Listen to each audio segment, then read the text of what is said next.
నెల్లూరు జిల్లా భోగోలు మండలం జువ్వెలదిన్న అలిచెర్ల బంగారుపాలెంలో విషాద ఛాయలు అలుముకున్నాయి. నిన్న రాత్రి సముద్రంలో వేటకు వెళ్లి 4 మత్స్యకారులు గల్లంతయ్యారు. ఇవాళ ఉదయం సముద్ర తీర ప్రాంతానికి 2 మత్స్యకారుల మృతదేహాలు కొట్టుకొచ్చాయి.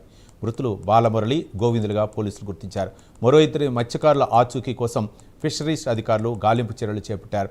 గల్లంతైన 2 మత్స్యకారులు అసలు వేటకు వెళ్లారా లేదా అని గ్రామస్తులు అనుమానం వ్యక్తం చేస్తున్నారు. మృతుల కుటుంబాలను ఎమ్మెల్యే కృష్ణారెడ్డి సందర్శించి పరామర్శించారు.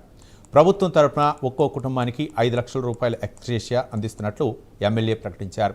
ప్రస్తుతం సముద్రంలో వేట నిషేధం ఉన్నా కూడా మత్స్యకారులు చేపల వేటకు వెళ్ళినట్లు తెలుస్తోంది.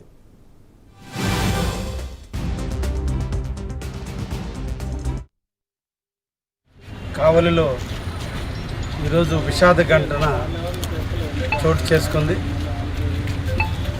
అందరినీ కూడా శోక సముద్రంలో నింపి ఈరోజు మా మత్స్యకారు సోదరులు